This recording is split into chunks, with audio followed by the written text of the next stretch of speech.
Cada uno hay varios. Por ejemplo, huesos planos, les mostré un hueso craneal, pero también tenemos los omóplatos, o la escápula es un hueso plano. Bueno, el que le mostré es el esternón, sí, pero las costillas también son huesos planos.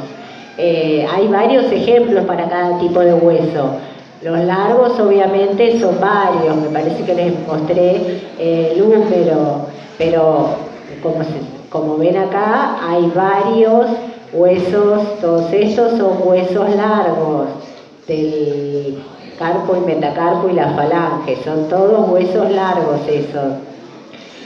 Huesos cortos, hay pocos, son los carpianos que forman la muñeca o los tarsianos que forman el talón del pie, todos esos son huesos cortos. Huesos irregulares tenemos la vértebra que sí se la mostré, cada una de estas es una vértebra, pero también como hueso irregular tenemos los huesos de la pelvis. Y me quedaba el único que hay, hueso sesamoideo, que es la rótula, que está en la articulación de la rodilla. Ahí ese es el único hueso sesamoideo que hay.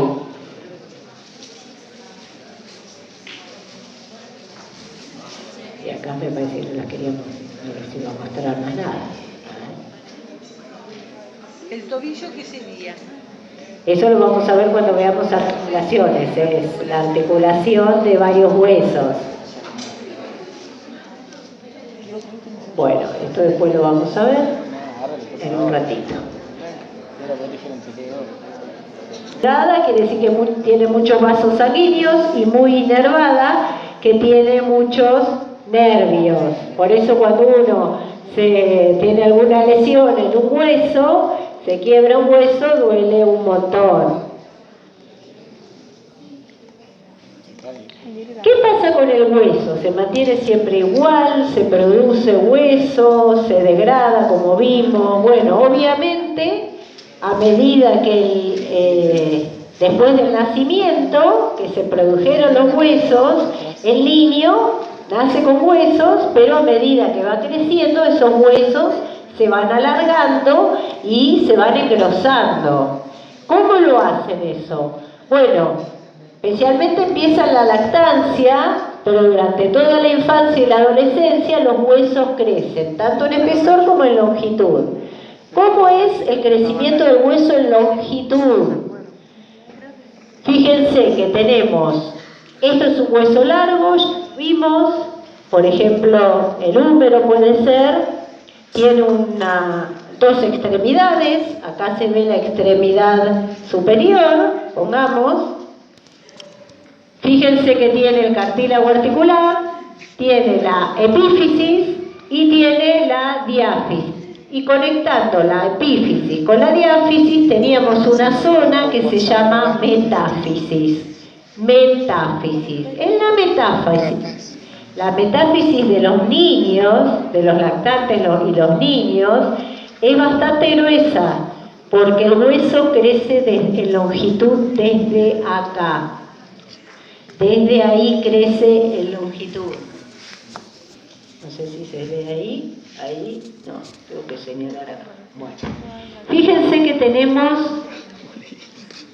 se llama también placa epifisaria o placa de crecimiento. Fíjense que coloreado está distintos colores, distintas zonas. Esta zona, más cerca de la diáfisis, ya está más madura, es decir, ya casi que está calcificada. Y esta es la más inmadura, la que está más cerca de la epífisis. ¿Qué es lo que sucede? Primero se forma, es una zona que tiene cartílago en principio, no tiene tejido óseo, tiene cartílago. Es una zona de cartílago, la primera, la rosadita, la más cerca de la epífisis, una zona de cartílago inactivo. Acá se producen las células cartilaginosas y el cartílago. Estas células proliferan y tenemos la zona de cartílago proliferativo.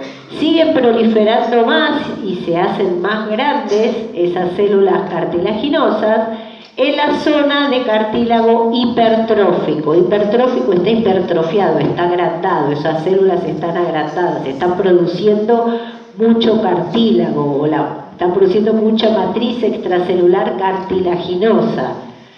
Y finalmente, bien cerca de la diáfisis, se empieza a calcificar esa matriz extracelular y tenemos la zona de cartílago calcificado.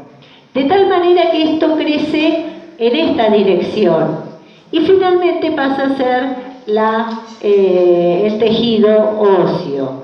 ¿Por qué? Porque acá tenemos condrocitos, esos condrocitos se van calcificando y finalmente pasan a ser el hueso, tal como lo vimos hace un rato. Los condrocitos son reemplazados por hueso en esta zona, cerca de la diáfisis. Los condrocitos recién formados o que están proliferando están acá.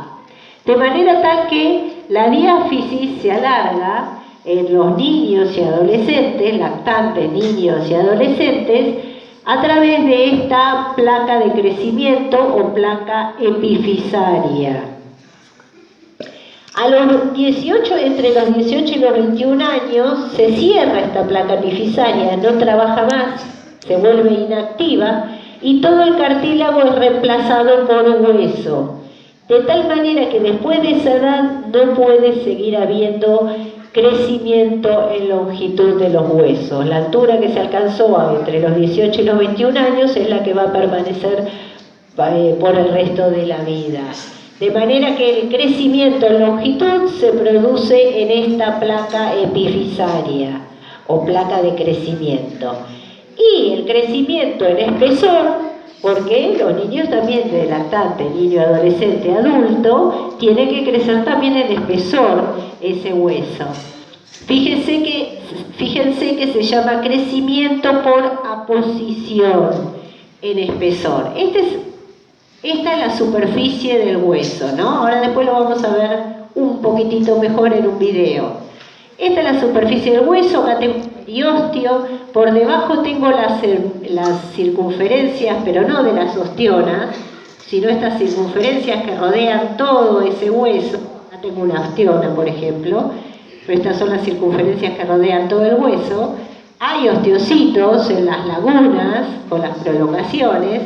Este es el periósteo, lo que está más clarito, el periósteo, y recuerden que el periósteo tenía mucha irrigación sanguínea. En la zona en que va a crecer por aposición el hueso, se forma un surco o canal perforante por donde pasa el vaso sanguíneo. El vaso sanguíneo va hasta ahí. Se produce una ramificación del vaso sanguíneo en ese surco. Ese surco se va penetrando porque los márgenes periósticos se van acercando y se terminan fusionando, forman un túnel revestido por endostio ahora, y en el medio queda el vaso sanguíneo que rodearon. Ese vaso sanguíneo, entonces, y ese túnel va a ser el canal central de las ostionas. Los osteoblastos luego, que se encuentran en el endostio, terminan formando nuevas laminillas concéntricas. ¿Ven cómo se terminó en el punto 3? Acá empezaron los osteoblastos de acá a formar laminillas concéntricas hacia el centro del túnel, de manera tal que esos osteoblastos rellenaron de tejido óseo, se diferenciaron a osteocitos luego de producir la matriz extracelular dura y queda la ostiona formada con todas las laminillas circunferenciales. Esta sería una ostiona nueva. Las ostionas nuevas tienen menor cantidad de circunferencias que las ostionas más antiguas. Pero de esta manera es que hay crecimiento en grosor. En el próximo diapositiva se ve un poco mejor la diferencia entre un lactante, un niño, un adulto joven y un adulto. Fíjense que va creciendo en espesor ese hueso largo. Pero además de crecer en espesor, no se llena el interior. En el interior queda hueco. Y eso, ¿quién lo va generando el hecho de que se ahueque? Bueno, la cavidad medular sigue estando, a pesar de que esto va creciendo hacia la superficie. Ese hueso es destruido por los osteoclastos. Recuerden que los osteoclastos son las células del hueso que comen hueso, destruyen hueso. En este caso, para agrandar la cavidad medular en un hueso en crecimiento por aposición. De manera tal que el hueso aumenta de diámetro y también aumenta el diámetro de la cavidad medular por acción de los osteoclastos del endostio. Fíjense una radiografía de la mano de un lactante, de un niño en edad escolar y de un adolescente joven.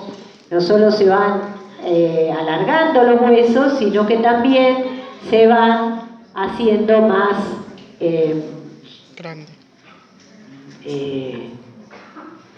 Sí, se van haciendo más anchos. Y acá esto es importante. Tienen suerte ustedes, miren lo que les voy a decir. Tienen suerte con respecto a años anteriores, porque les sacamos la formación de hueso en el embrión. Les sacamos la formación de hueso en el embrión. Así que aquel que tenga las clases anteriores, elimínenlas esas. Porque se hacían mucho lío y como no damos nada de embriología, no tenía mucho sentido. Yo se las daba para que vean cómo se forma hueso en el embrión y cómo el niño nace con los huesos, pero se les hacía lío y después tampoco se los tomaba, de tal manera que eso no entra, no se los tomamos este año. Lo van a ver en el libro, pero no se los tomamos. Aquel que quiera leerlo, mejor. Sí les tomamos remodelación ósea, porque ocurre la remodelación ósea durante toda la vida del individuo.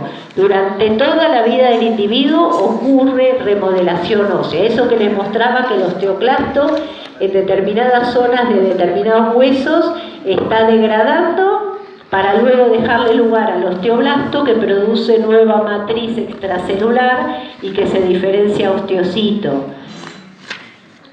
Fíjense que la remodelación ósea, entonces, como dice acá, es el reemplazo del hueso viejo con hueso nuevo.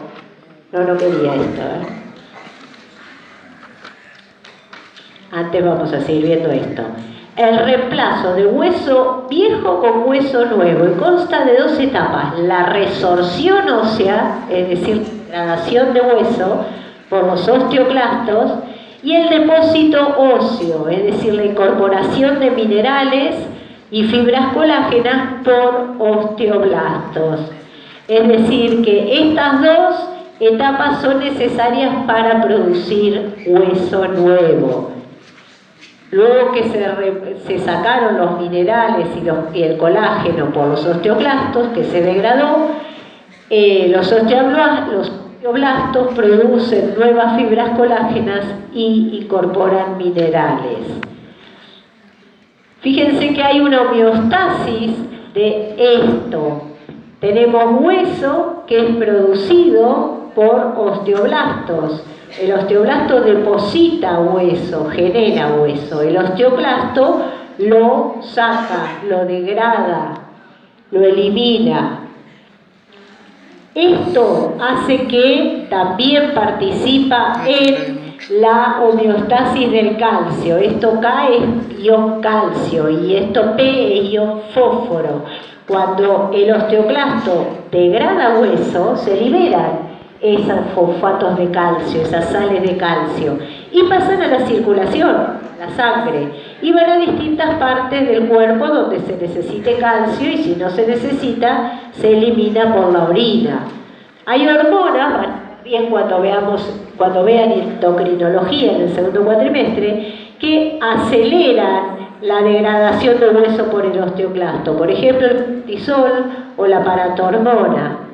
En cambio, hay otras hormonas que producen hueso, como los estrógenos, los andrógenos, la somatotropina, la calcitonina y el estrés. Fíjense, el estrés, en este caso es bueno, produce hueso.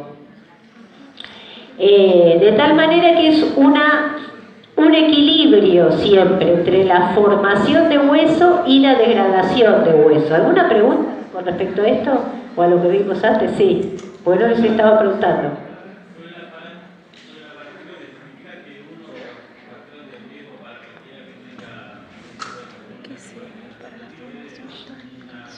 Esta hormona la produce, la paratormona la produce la paratiroides, no la tiroides. Son otras glándulas diferentes a la tiroides, que están cercanas, pero son glándulas diferentes. Y cuando son producidas en exceso por alguna patología, degradan más hueso, sí, aceleran la degradación de hueso. Esto tiene que estar en un equilibrio. Y los niveles de calcio y fósforo también en sangre. Este sistema aporta tanto a la formación de hueso y degradación como a los niveles, a mantener los niveles de fósforo y calcio en sangre en los niveles normales. Profe, sí. Si hay más sal mineral que colágeno para la elasticidad del hueso, esto conlleva que casi es imposible moverlo. Si hay más sal mineral que el colágeno, sí. No sé si habrá alguna patología donde hay más sal mineral que colágeno. Sí, sé de una que hay más colágeno que sal mineral como que el hueso y no tiene puede los huesos moverse. débiles. Sí. ¿Qué? Sí. La falta de producción de estrógenos Sí. hace que haya descalcificación. Claro. Palabras de hueso, o sea, reabsorción. Claro, la falta de producción de estrógenos hace que los osteoblastos no sean estimulados como cuando los estrógenos están, entonces no se produce deposición de hueso. Sigue habiendo la misma degradación, por lo tanto los huesos se hacen más frágiles. Exacto, sí, bien. Y como dice acá, la remodelación ósea, este proceso, se produce en distinta proporción en las diferentes regiones. Por ejemplo, la porción distal del fémur. ¿Cuál sería la porción distal del fémur? ¿Esta o esta? La de abajo. La de la rodilla, bien, eso lo tenían que saber. La parte inferior. La porción distal del fémur, en la porción distal del fémur se produce más o menos cada 4 meses. En la porción medular no llega a ser reemplazado durante toda la vida del individuo, de manera que es muy diferente las distintas zonas y los distintos huesos. Pero en todo momento, si agarramos un momento de alguien, el momento de alguno de ustedes, el 5% de sus huesos se está remodelando. De manera que está sufriendo este proceso. El 5%.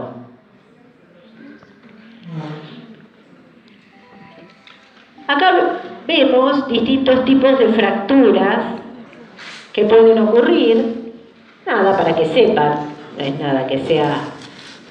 para que vean los distintos tipos de fracturas que pueden ocurrir. La fractura expuesta, cuando se proyecta a través de la piel algunos de los extremos o de los que se llaman cabos óseos, ocurre muy a menudo en el húmero. Esta es la fractura conminuta, donde en el sitio de la lesión hay como astillas del hueso, también se produce bastante frecuente en el húmero. En tallo verde, como cuando ustedes quieren doblar un tallo verde y no pueden, no se termina de separar del todo, es una fractura incompleta. A menudo sucede en los huesos del antebrazo, cúbito y radio, como se ve acá.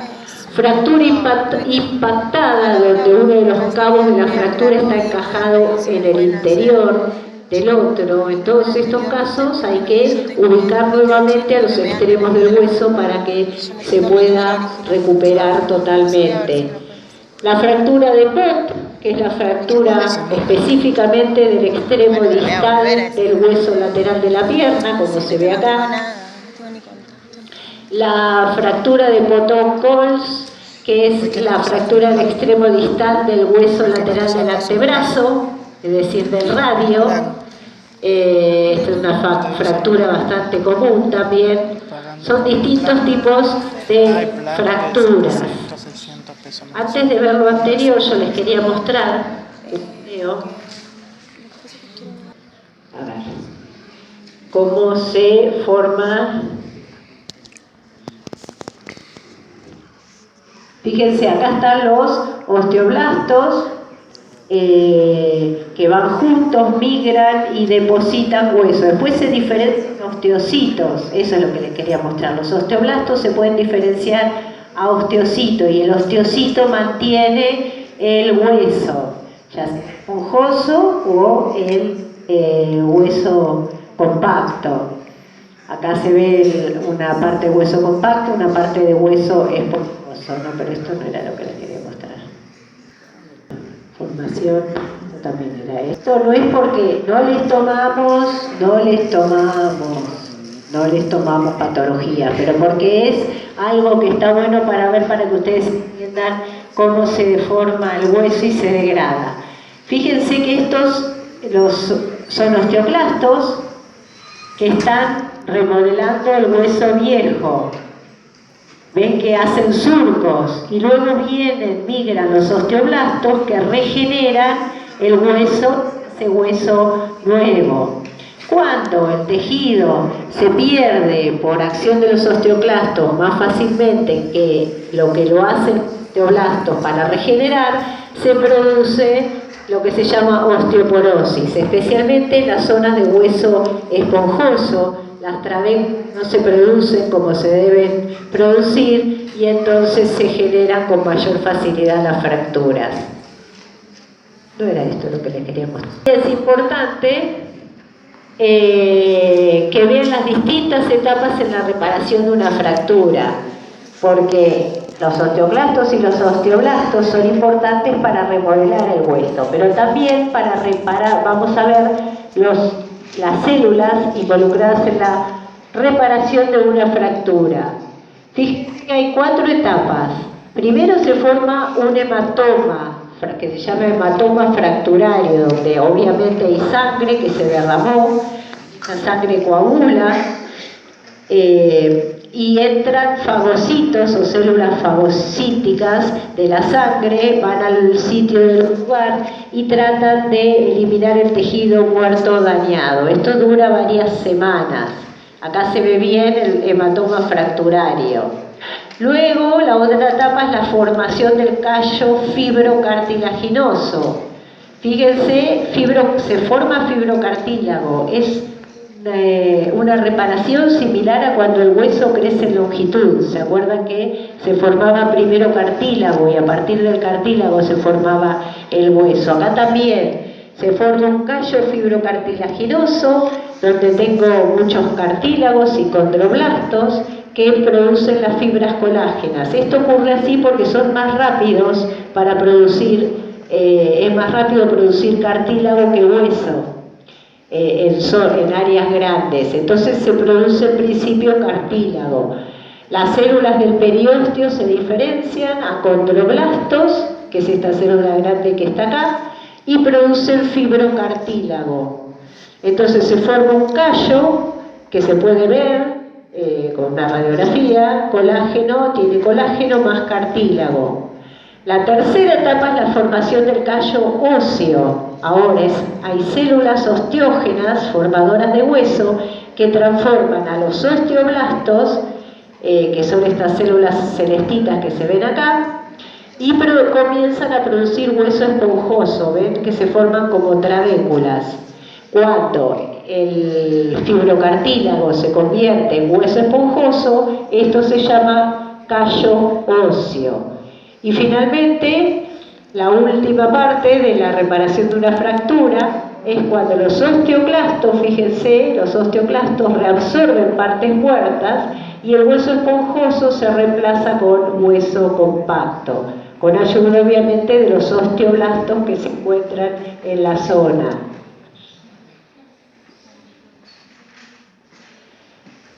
Y vamos a terminar con esto, pero presten mucha atención porque es muy importante. El hueso interviene, como les dije, en la homeostasis del calcio y del fósforo. ¿Qué es esto que está acá? Un sistema de retroalimentación.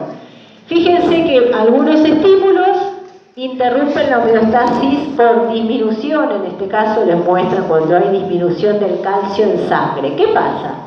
Hay células de las glándulas paratiroides que detectan esa baja concentración de calcio y mandan aferencias a través de la producción aumentada de una sustancia que se llama MP cíclico, al centro integrador.